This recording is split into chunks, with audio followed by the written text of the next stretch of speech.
आजकल बालों का झड़ना एक बहुत आम परेशानी बन गई है। हाँ और कई लोग सोचते हैं कि भाई घर पर ही कुछ करके इसे कम किया जा सकता है क्या। हाँ, ये सवाल तो बहुत आता है। तो आज की बातचीत इसी पर है, मतलब बालों की देखभाल के कुछ जाने पहचाने घरेलू नुस्खे और हमारी रोज की जो आदतें हैं वो बालों की सेहत पर कैसे असर डालती हैं।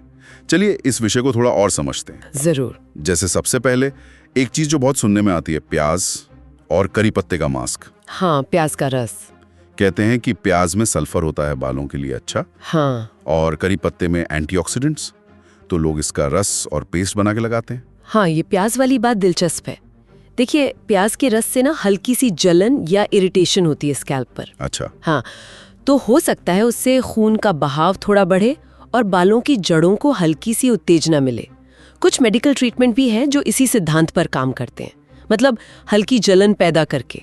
ओह। हाँ, खास तौर पे एक खास तरह का हेयर लॉस होता है, एलोपेशिया एरिएटा, जिसमें गोल गोल पैच में बाल जाते हैं। लेकिन जो आम गंजापन है उसके लिए कोई पक्का इलाज नहीं है। ठीक है। और रही बात सल्फर की, तो हाँ, सल्फर बालों के प्रोटीन केराटिन का हिस्सा है, पर ऊपर से लगाने से वो जड़ों तक पहुंचकर काम करेगा ये कहना मुश्किल है। अच्छा, मतलब पक्का नहीं कह सकते। तो ये तो हुई प्याज की बात।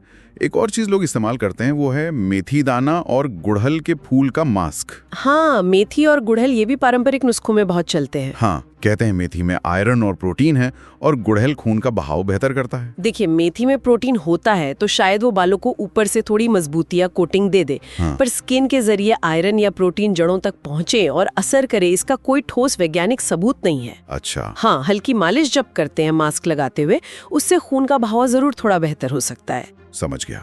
और एलोवेरा और जैतून के तेल का मिक्सचर भी काफी लोग लगाते हैं, ये शायद नमी के लिए अच्छा होगा। बिल्कुल, एलोवेरा और जैतून का तेल दोनों ही अच्छे मॉइस्चराइजर हैं, मतलब नमी देने वाले। हाँ हाँ। ये बालों को रूखेपन से बचा सकते हैं, उन्हें मुलायम, शायद थोड़ा चमकदार बना सकते हैं। लेकिन ये सोचना कि ये जड़ों को अंदर से पोषण देंगे, वो शायद सही नहीं है। ये बाहरी तौर पर बालों की कंडीशनिंग करते हैं बस। ठीक है। और बाल धोने के लिए भी कुछ लोग रेठा इस्तेमाल करते हैं, एक तरह का हर्बल शैम्पू। हाँ, रीठा, उसमें सैपोनिन नाम का एक तत्व होता है। सैपोनिन? हाँ, सैपोनिन। वो पानी के साथ मिलकर झाग बनाता है और गंदगी साफ करने में मदद करता है। तो ये जो केमिकल वाले शैम्पू हैं, उनका एक कुदरती विकल्प हो सकता है। अच्छा। खासकर उन लोगों के लिए जिन्हें केमिकल से एलर्जी या दिक्कत होती है। और हाँ, साथ में आंवला और शिकाकाई मिलाने से शायद बालों को थोड़ी चमक और मजबूती मिले, पर मेन काम रीठा का सफाई का ही है। ये तो हुई मास्क और धोने की बातें। अब आते हैं तेल लगाने पर। इस पर तो बहुत जोर दिया जाता है, भृंगराज तेल और भी कई तरह के तेल। कुछ लोग तो रोज मालिश करते हैं। देखिए, तेल और मालिश, सिर की हल्की मालिश करने से खून का बहाव बढ़ता है, जो बालों की सेहत के लिए अच्छा हो सकता है। इसमें कोई दो राय नहीं। हाँ, वो तो है। और कुछ आयुर्वेदिक तेल, जैसे आपने भृंगराज का नाम लिया, उनमें ऐसी जड़ी बूटियां हो सकती हैं जो शायद हल्की उत्तेजना पैदा करें, जिससे थोड़ा फायदा लगे। लेकिन ये जो धारणा है ना कि तेल बालों की जड़ों में जाकर उन्हें पोषण देता है। हाँ, कि तेल खाना है बालों का। हाँ बिल्कुल, ये बात सही नहीं है। बाल जड़ से निकलते हैं और उन्हें पोषण हमारे खून से मिलता है, तेल से नहीं। तेल जड़ तक पहुंचता ही नहीं है। ओह। और सबसे जरूरी बात मैं कहना चाहूंगी, तेल को लगाकर घंटों या रात भर छोड़ना, खासकर अगर चेहरे पर मुहासे या एक्ने की प्रॉब्लम है, तो बहुत नुकसान कर सकता है। अच्छा, वो कैसे? तेल स्किन के जो रोम छिद्र हैं, पोर्स, उनको बंद कर सकता है।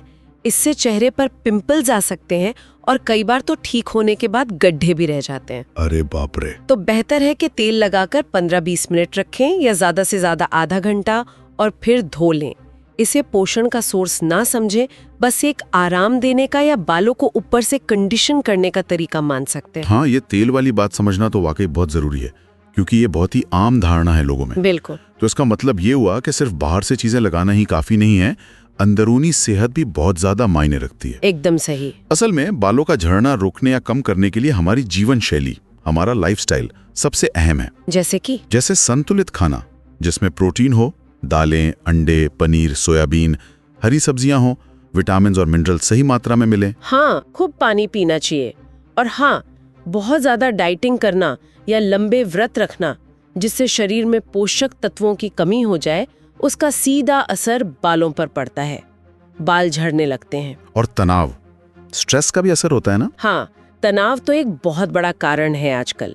तनाव कम करने के लिए रोज थोड़ा ध्यान यानी मेडिटेशन करें या प्राणायाम करें, बहुत फायदा होता है। साथ ही पूरी नींद लेना बहुत जरूरी है, कम से कम 7-8 घंटे, और नियमित रूप से कोई भी व्यायाम, एक्सरसाइज करना भी जरूरी है। और बुरी आदतें जैसे स्मोकिंग या ड्रिंकिंग? हाँ, शराब और सिगरेट जैसी आदतें भी बालों को नुकसान पहुंचा सकती हैं। और एक और बात, कई बार बालों का झड़ना जेनेटिक भी होता है। मतलब अगर परिवार में मम्मी पापा या नानी दादा की तरफ से बाल जल्दी झड़ने की हिस्ट्री रही है तो उसका भी असर पड़ता है। अच्छा, मतलब जीन्स का भी रोल है? जी हाँ। तो कुल मिला के देखें तो कुछ घरेलू नुस्खे शायद थोड़ी मदद कर सकते हैं, खासकर सफाई या कंडीशनिंग में, लेकिन उनके असर की एक सीमा है और तेल लगाने जैसी बातों का सच समझना भी जरूरी है। बिल्कुल। सबसे ज्यादा जरूरी है एक सेहतमंद जीवन शैली अपनाना। अच्छा खाना, पूरी नींद, कम तनाव, व्यायाम, यही बालों की सेहत की नींव है ना? एकदम सही कहा आपने। और अंत में बस एक बात सोचने के लिए छोड़ना चाहूंगी। आप बताइए। हमारे बाल ना अक्सर हमारे अंदरूनी स्वास्थ्य का आईना होते हैं। वो बताते हैं कि अंदर सब ठीक चल रहा है या नहीं। तो क्या हम अपनी रोज की भागदौड़ वाली जिंदगी में अपने शरीर की इन बुनियादी जरूरतों पर, जैसे सही पोषण, आराम, मन की शांति, क्या हम इन पे वाकई उतना ध्यान दे पा रहे हैं जितना हम बाहरी चीजें लगाने पर देते हैं? ये सोचने वाली बात है।